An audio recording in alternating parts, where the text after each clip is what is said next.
आपको क्या करना है, एक स्ट्रिंग लेनी है, स्ट्रिंग यानी कि एक डोरा लेना है, उसको एक पत्थर बांधना है और उसको ऐसे गोल गोल घुमाना है और गोल घुमा के अपने भाई के सर पे नहीं मारना है। तो वो गोल पत्थर घूम के उसी समय आने में उसको कितना समय लगा, ये तो मुश्किल है भैया।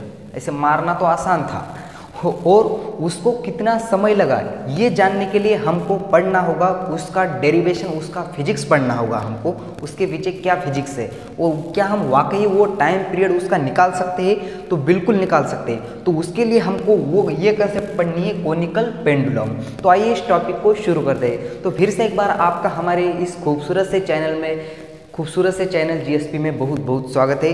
तो आज की इस वीडियो में हम कोनिकल पेंडुलम का टाइम पीरियड का इक्वेशन निकालने वाले हैं, उसका डेरिवेशन देखने वाले हैं और उस पर बहुत बढ़िया प्रॉब्लम करने वाले हैं। तो आइए इस टॉपिक को शुरू करते हैं। तो इस टॉपिक को शुरू करने से पहले आपसे एक छोटी सी रिक्वेस्ट है कि वीडियो आप लास्ट तक ज़रूर देखना, क्योंकि ये आज का वीडियो इंपॉर्टेंट के साथ साथ इंटरेस्टिंग भी होने वाला है। तो आइए इस टॉपिक को शुरू करते हैं। तो कोनिकल पेंडुलम, इसमें क्या होता है, एक रिजिड बॉडी होती है ऐसी, सपोज दैट मान लो, और उसको एक ऐसी स्ट्रिंग लटका दी है और उस स्ट्रिंग को एक ऐसे स्टोन यानी कि पत्थर फिक्स कर दिया है और वो हमने ऐसे गोल गोल उसको घुमाना स्टार्ट कर दिया है और उस गोल घुमाने के कंसेप्ट को बोलते हैं कोनिकल।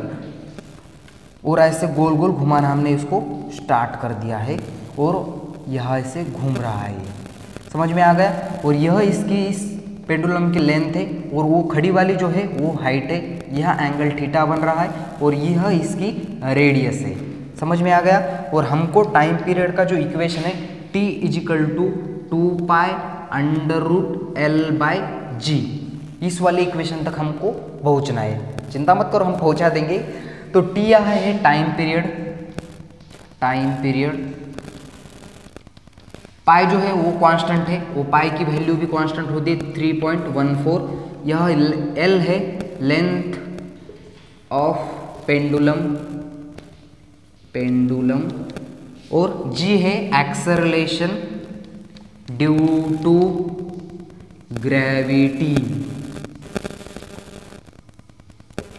इसकी भी वैल्यू कांस्टेंट होती है। G = होता है 9.8 मीटर पर second square. Acceleration due to gravity की वैल्यू होती है 9.8 मीटर पर सेकंड स्क्वायर। तो इस कंसेप्ट का, इसमें कुछ फंडे यूज करके, हम कुछ फॉर्मूले यूज करके आपको t = 2π√L/g इस वाले इक्वेशन तक, फॉर्मूले तक पहुंचा देंगे। तो हम अब यहाँ से टाइम पीरियड एक रिवॉल्यूशन कंप्लीट करने के लिए उसको कितना टाइम लगा, तो हम ये आसानी से निकाल सकते हैं इस फॉर्मूले का यूज करके। यह लेंथ, इस पेंडुलम की जो लेंथ है, उस स्ट्रिंग की जो लेंथ है वो कितनी है वो याद होना चाहिए और जी और पाई तो कांस्टेंट वैल्यू है, इसका कैलकुलेशन करके हमको आसानी से टाइम पीरियड निकाल सकता है। बट हमारे मन में एक सवाल उठ रहा है, भैया ये फॉर्मूला आया कहाँ से, ये अदालत सबूत मांगती है भैया, तो हम इसका सबूत दे देंगे आपको। तो इसको हम डिराइव करते चलेंगे। तो इसको, ये जो छोटी छोटी बातें है इसको नोट कर लो, हम इसको मिटा के इसका डेरिवेशन पढ़ते हैं। मिटा दो इसको, ठीक है।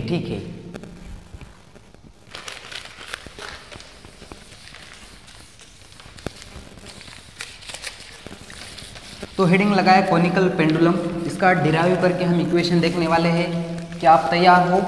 नहीं भी हो तो जल्दी कॉपी और पेन लेके तैयार हो जाओ।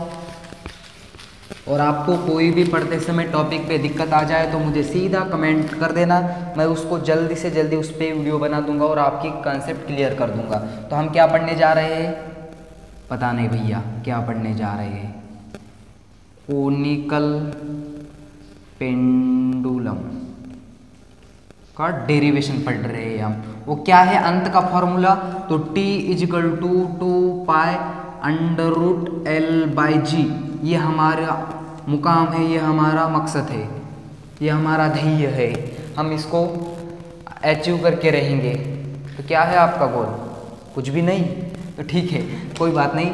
मान लो कि तुम्हारे पास ये ऐसे एक रिजिड बॉडी है, चलो मान लिया, यह ऐसे एक स्ट्रिंग अटका दी है और इस स्ट्रिंग को ऐसे एक बॉब फिक्स कर दिया है और ये बॉब ऐसे घुमाना स्टार्ट कर दिया है, ऐसे सर्कुलर राउंड में घुमाना स्टार्ट कर दिया है। ये इसका सपोज दैट पाथ है सर्कल, और इस सर्कल की ये जो है रेडियस है, ये बॉब की लेंथ है L और ये बॉब की हाइट स्ट्रिंग की हाइट है h, यह एंगल थीटा बन रहा है और ये एंगल बहुत ही छोटा है, एंगल करीब करीब 0 है। और क्या है, और अब देखो ज़रा अपना दिमाग दौड़ाओ थोड़ा। ये जो बॉब है, इस बॉब पे एक फोर्स नीचे की डायरेक्शन में लग रही है, इसका वेट जो है वो ग्रेविटी जो है इसको नीचे के डायरेक्शन में खींच रही है और इसका वेट जो है वो नीचे की डायरेक्शन में लग रहा है, वो है mg वेट। समझ में आ रहा है। और उसको एक फोर्स टेंशन बैलेंस कर रहा है T। और T एक बात अपने माइंड में फिक्स कर लो, जब हम वर्टिकल कंपोनेंट ले तो उसको cos थीटा यूज़ करना है और जब हॉरिजेंटल कंपोनेंट यूज़ करें तब उसको sin थीटा यूज़ करना है। तब अब हम इसको वर्टिकल के लिए T cos थीटा यूज़ करेंगे। और ये जो अब देखो ये बॉब ऐसे इस तरफ जाना चाह रहा है, इस तरफ उसको जाने की इच्छा है, मगर ये जो सेंटर है, ये सेंटर अपनी ओर उसको खींच रहा है। उस फोर्स को हमारी भाषा में, फिजिक्स की भाषा में क्या बोलते हैं, उसको सेंट्रीपिटल फोर्स। वो सेंट्रीपिटल फोर्स इस सेंटर के डायरेक्शन में लग रही है और उसको एक फोर्स बैलेंस कर रही है T। और हॉरिजेंटल कंपोनेंट के लिए cos थीटा यूज़ करना, sin थीटा यूज़ करना है। यह मैंने यूज़ किया sin थीटा। हमेशा याद रखो, हॉरिजेंटल के लिए sin थीटा यूज़ करो कंपोनेंट और वर्टिकल के लिए cos थीटा कंपोनेंट यूज़ करो। ये बात आपको बहुत आगे ले जाने वाली है, ये बात बहुत इंपॉर्टेंट है। जब आप जो बैंकिंग ऑफ रोड का डेरिवेशन है वो सॉल्व करोगे ना, तब आपको ये बातें वह भी काम में आ जाएगी। और आप फार्मूले जब आप इक्वेशन क्या होता है वो न्यूमेरिकल सॉल्व करोगे तब भी आपको ये बात बहुत ही इंपॉर्टेंट होने वाली है। तो चलो मैं इसको सॉल्व कर देता हूँ। अब मुझे क्या करना है, इसकी रेडियस फाइंड करनी है। रेडियस भैया क्यों, उसकी ज़रूरत है क्या? हाँ बिल्कुल बहुत ज़रूरत है। तो सबसे पहले मैं रेडियस निकाल के ले लेता हूँ। तो रेडियस कैसे निकालेंगे? तो रेडियस निकालने के लिए मुझे क्या करना होगा, t इजिकल टू यहाँ तक हमें पहुँचना है 2π√L/g। तो हम यहाँ से रेडियस फाइंड करते हैं। रेडियस कैसे फाइंड करेंगे? Sine theta equal to, sine theta की डेफिनेशन क्या बोलती है? Opposite side upon hypotenuse. Opposite side क्या है? r, radius. Hypotenuse opposite side upon adjacent side, L। यहाँ से r फाइंड कर सकते हैं रेडियस, L को इस तरफ भेज दो तो r equal to L sine theta. अच्छा है, ये भी फाइंड हो गया। अब हमको क्या करना है? अब हमको दोनों जो फोर्सेस नीचे की डायरेक्शन में और ऊपर की डायरेक्शन में लग रही है और ऐसे दाएं बाएं जो फोर्स लग रही है उसको हम बैलेंस करेंगे।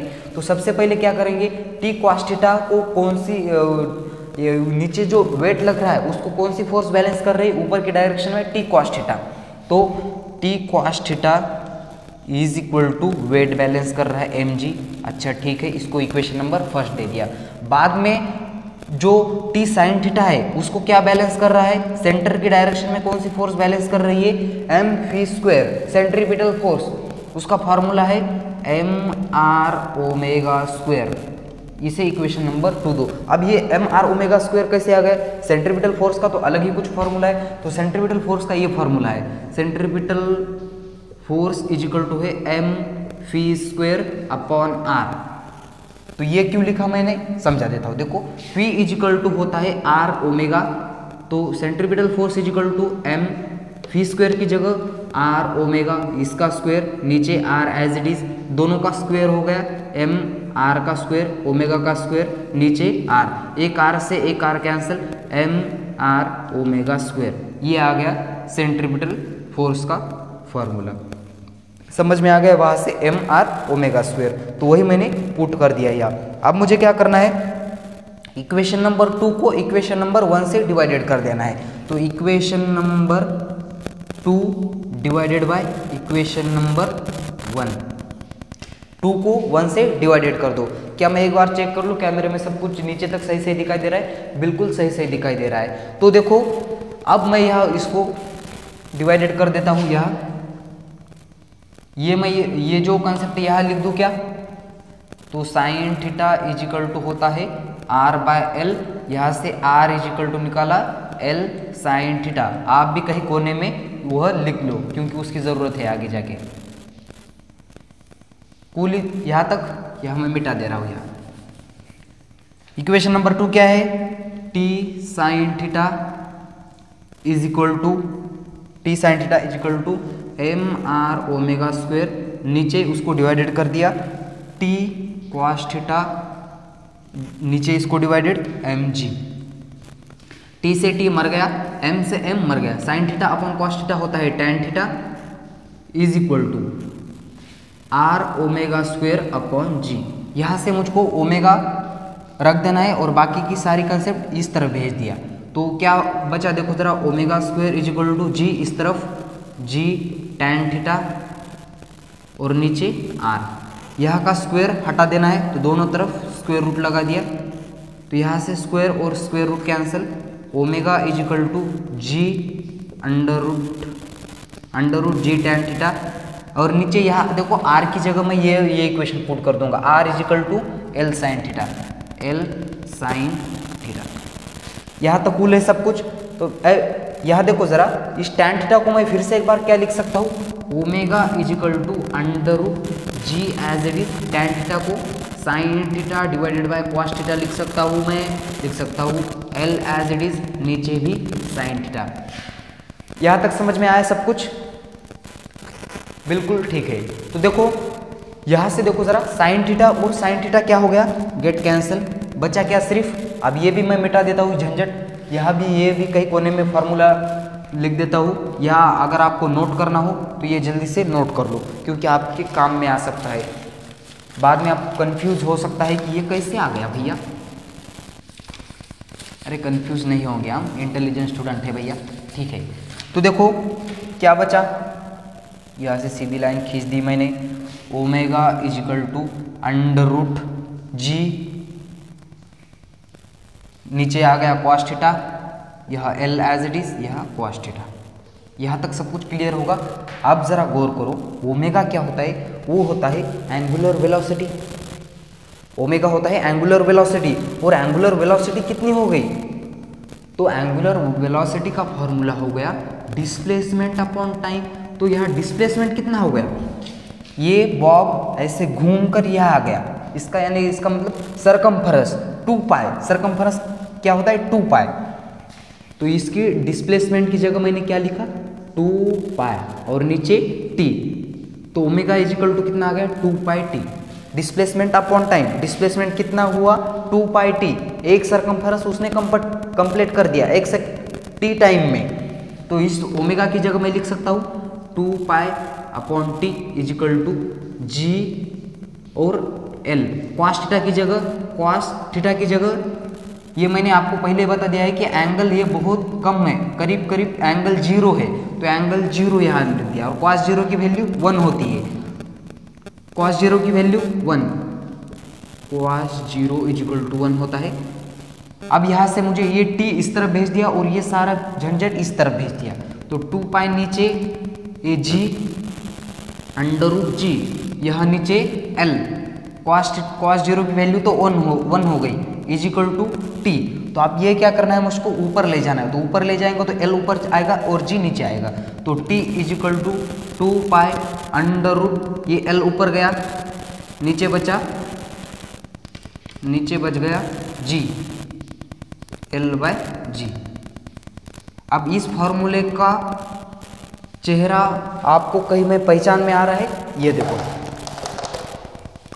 अरे वाह ये तो मैजिक हो गया। तो t is equal to 2 pi under root l by g, तो t is equal to 2 pi under root l by ji.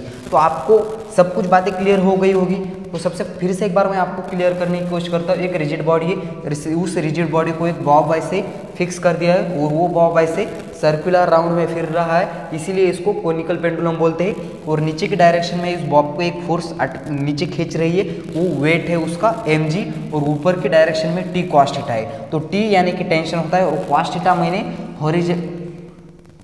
cos theta vertical component के लिए यूज़ किया और हॉरिजॉन्टल कंपोनेंट के लिए t sin थीटा यूज़ किया। और इस बॉब को अंदर की डायरेक्शन में फोर्स खींच रही है, उस फोर्स को बोलते हैं सेंट्रीपिटल फोर्स, और उस सेंट्रीपिटल फोर्स को t sin थीटा बैलेंस कर रहा है। तो दोनों को मैंने ऐसे बैलेंस लिख दिया और बाद में क्या किया, इक्वेशन नंबर 2 को 1 से डिवाइडेड कर दिया।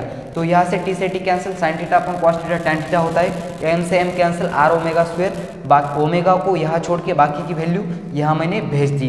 तो ओमेगा इज इक्वल टू ये दोनों अंडर रूट में डाल दिया, square square root cancel, omega equal to G tan theta upon L sine theta, L sine theta यहाँ से आ गया आर, तो आर क्या हो गया opposite side upon adjacent side. मैंने आपको वह भी यह लिख दिया है और बाद में तो आपको कहानी पता चल गई होगी। ओमेगा क्या होता है, ओमेगा होता है एंगुलर वेलोसिटी। एंगुलर वेलोसिटी कितनी हो गई डिस्प्लेसमेंट अपॉन टाइम, तो डिस्प्लेस कितना होगा वो सर बॉब 2 पाई उसका सरकमफरेंस, तो 2 पाई अपॉन टी। तो यहाँ से आगे मैंने सॉल्व कर दिया। कॉस थीटा की वैल्यू 0 होती है और कॉस थीटा करीब करीब 0 है। तो आइए इस पर कुछ बढ़िया बढ़िया 1-2 क्वेश्चन सॉल्व करते हैं। क्या क्वेश्चन सॉल्व करने के लिए आप तैयार है? बिल्कुल तैयार है। कितने बज गए? 11:30। कोई बात नहीं, ठीक है। तो चलो इस पे क्वेश्चन देख लेते हैं। मिटा दो इसे जल्दी से, इसका खाट से स्क्रीनशॉट ले लो, ये इसको नोट कर लो, बेहतर रहेगा नोट कर लो। कर लिया? मिटा रहा हूं मैं। 1 2 3 ठीक है।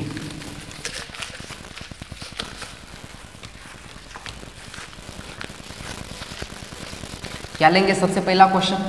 एकदम हल्का फुल्का ले लेते हैं पहला क्वेश्चन और बाद में आपको थोड़ा मुश्किल में डाल देते हैं। अरे काहे भैया, आराम से ज़िंदगी चल रही है, चलने दो ना। तो क्वेश्चन पहला है हमारे पास, मान लो कि तुम्हारे पास मान लिया एक रिजिड बॉडी है, उसको एक ऐसा बॉब फिक्स कर दिया है और ये ऐसे सर्कुलर ऑर्बिट्स में घूम रहा है यहाँ से, और यहाँ से इसकी रेडियस है r, यहाँ से इसकी h हाइट है, यह एंगल बन रहा है थीटा, और इसकी लेंथ जो है वो लेंथ है 4 मीटर। ठीक है, 4 मीटर उसकी लेंथ है और आपको पूछा है इसको एक रिवॉल्यूशन करने में टाइम पीरियड कितना लगा। कर सकते हैं हम? बिल्कुल कर सकते हैं। फार्मूला लगाओ। फार्मूला कौन सा? T is equal to 2 pi under root L/G। तो G की भी वैल्यू सबको पता है, G इजिकल टू होता है 9.8 मीटर पर सेकंड स्क्वायर। दूसरा है, और पाई की वैल्यू भी सबको पता है, पाई इजिकल टू होता है 3.14। तो सीधा सारी की वैल्यू है हमारे पास, पुट करना है और कैलकुलेशन कर देना है। करेंगे आप?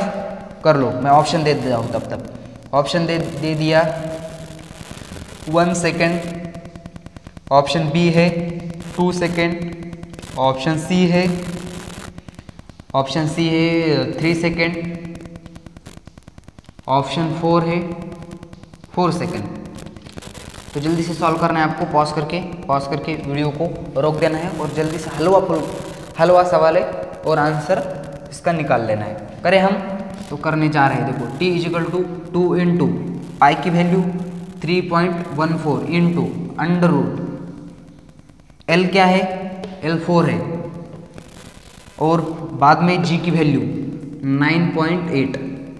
तो T is equal to 2 into 3.14 into 4 किसका स्क्वायर है? 2 का स्क्वायर है। 9.8 किसका स्क्वायर है? 3.14 का स्क्वायर है।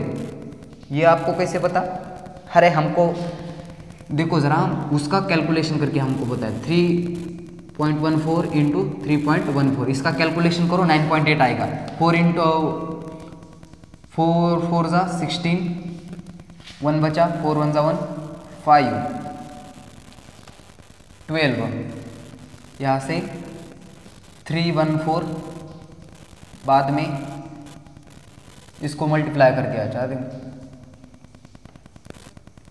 4 9।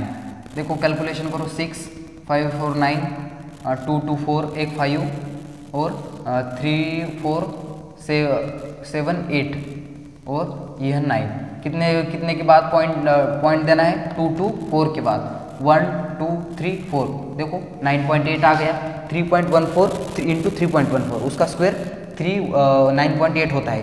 यहाँ से 3.14 3.14 कैंसिल, तो T is equal to 2 into 2 4 second. कोई ऑप्शन है ऐसा? है, बिल्कुल 4, डी ऑप्शन है करेक्ट आंसर। समझ में आ गया? तो ये तो एकदम हल्का फुल्का क्वेश्चन हो गया। अब हम थोड़ा मुश्किल क्वेश्चन इस पे देख लेते हैं। जल्दी से इतना नोट कर लो। कर लिया? ओके, ठीक है। अब इस पे हम थोड़ा मुश्किल सवाल देख लेते हैं। मुश्किल मतलब वो भी आसान है। देखो क्वेश्चन,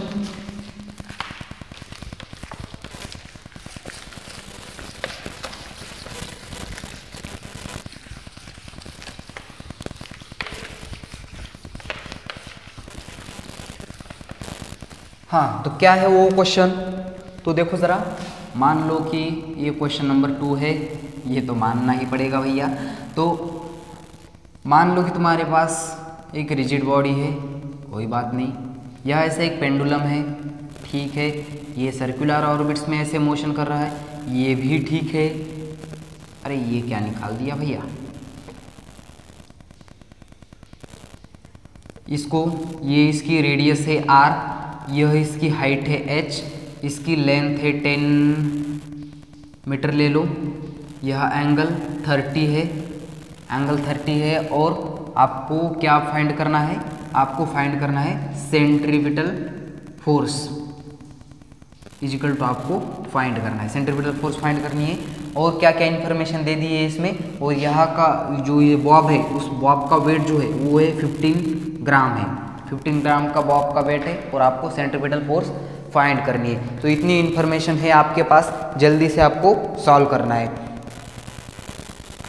और आपको यहाँ टाइम भी दे दिया है, टाइम इजिकल टू है 3 सेकेंड। अच्छा हुआ ये भी इंफॉर्मेशन है हमारे पास, कर लो जल्दी से, पॉज करके इसके ऑप्शन दे दे हम, तो ऑप्शन ले लो। फोर्स निकाल रहे हैं, इसका मतलब वो न्यूटन में होगी, 1 न्यूटन, ऑप्शन बी है 2 न्यूटन, ऑप्शन सी है 3 न्यूटन, ऑप्शन डी है 4 न्यूटन। करो सॉल्व, कोई भी मुश्किल नहीं है, बस कहने को मुश्किल है। करें हम 1 2 3 कर रहे हैं हम सॉल्व, ठीक है। तो सबसे पहले आपको सेंट्रीपिटल फोर्स जो फाइंड करना है उसका फॉर्मूला याद होना चाहिए। क्या है फॉर्मूला, mr ओमेगा स्क्वायर, ये हमको पता होना चाहिए, ठीक है। मास है हमारे पास, m इजिकल टू मास है, कितना है 15 ग्राम, इसको किलोग्राम में कन्वर्ट कर दो तो कितना आ जाएगा 15 × 10 की पावर -3 kg। यहाँ से क्या कर दो, ये एक 2 कर दो यहाँ, और यहाँ से एक 0 हटा दो, आसान हो जाएगा, थोड़ा आसान क्या हो जाएगा, 5 × 10 की पावर -2 kg, ये आ गया, उसका वेट आ गया। बाद में हमको लेंथ भी दे दी है, तो लेंथ इजिकल टू है 10 मीटर, ये भी हमारे काम आने वाली है। और क्या दिया है हमको, एंगल थीटा इजिकल टू दिया है 13 डिग्री। बाद में टाइम भी दे दिया है, टाइम इजिकल टू है 3 सेकेंड, और उसका मास भी दे दिया है। m हमारे पास है, r तो नहीं है, तो r कैसे फाइंड करेंगे, तो r का फॉर्मूला है हमारे पास r equal to L sine theta, ये मैंने डेरिवेशन में आपको बता दिया था। तो रेडियस फाइंड कर सकते हैं यहाँ से, लेंथ कितनी है, लेंथ है 10 मीटर, इनटू साइन थीटा की वैल्यू, थीटा की वैल्यू कितना है साइन 30, और साइन 30 की वैल्यू, साइन 30 की वैल्यू 1/2, यहाँ से 1/2, यहाँ से 2 से 2 2 5 जा 10, यानी कि रेडियस इजिकल टू आ गई 5 मीटर। आर भी आ गया, ये भी आ गया, ये भी आ गया। अब हमको ये फाइंड करना है, तो ओमेगा इजिकल टू होता है 2πt, यह साइड में ही फार्मूला रख दिया है, यहाँ से स्क्वायर और यहाँ से इस टर्म का स्क्वायर। तो ओमेगा इजिकल टू 2 का स्क्वायर, 2 का स्क्वायर हो गया 4, पाई का स्क्वायर एज इट इज, और टाइम भी दे दिया है, टाइम कितना है 3 सेकंड, और उसका स्क्वायर 3 का स्क्वायर 9 हो गया। सारी वैल्यू हमारे पास है, पुट कर दो और कैलकुलेशन कर दो। सेंट्रीपिटल फोर्स इजिकल टू होता है, m की वैल्यू है मास 5 × 10 की पावर -2 इंटू रेडियस है 5 इंटू, फिर से ओमेगा स्क्वायर है 4 पाई स्क्वायर अपॉन 9। समझ में आ गया यहाँ तक, कोई दिक्कत नहीं है यहाँ तक। देखो ज़रा कैलकुलेशन करो, सेंट्रीपिटल फोर्स 5 × 5 25 इंटू 4 इंटू 10 की पावर -2 इंटू पाई स्क्वायर, नीचे 9 बचा। यहाँ से देखो 25 इंटू 4 कितना हो गया 100, 100 को ऐसे लिख सकता हूँ मैं 10 का स्क्वायर इंटू 10 की power -2 upon pi square upon 9। यहाँ से 10 की पावर -2 + 2 गेट कैंसिल, और पाई का स्क्वायर कितना होता है, पाई का स्क्वायर यानी कि 3.14 इंटू 3.14, ये होता है 9.8। मैंने आपको पहले प्रॉब्लम में क्वेश्चन सॉल्व कर दिया था। तो सेंट्रीपिटल फोर्स इजिकल टू ऊपर आ गया 9.8 और नीचे 9, यहाँ से 9 से 9 कैंसिल, अप्रॉक्सीमेटली कर रहा हूँ मैं, तो अप्रॉक्सीमेटली इसका आंसर आ गया 1 न्यूटन। ये इसका आंसर आ गया। तो आंसर क्या है? तो आंसर है 1 न्यूटन, ऑप्शन नंबर ए। समझ में आ गया यहाँ तक? ठीक है, तो आज की इस वीडियो को यहाँ देते फुल स्टॉप। अगर ये सारी इन्फॉर्मेशन आपको पसंद आई हो तो इस वीडियो को लाइक कर देना। अगर आप इस चैनल पे नए हो तो इस चैनल को सब्सक्राइब कर देना, ताकि फिजिक्स और केमिस्ट्री के ऐसे इंटरेस्टिंग वीडियो हम इस चैनल पर अपलोड करते रहते हैं। और अगर आपको किसी भी टॉपिक्स में पढ़ते समय दिक्कत आ रही हो तो मुझे जल्दी से कमेंट कर दो, मैं उस पर वीडियो बना दूंगा। और तब तक के लिए पढ़ाई करते रहे, और तब तक के लिए वेरी ऑल द बेस्ट।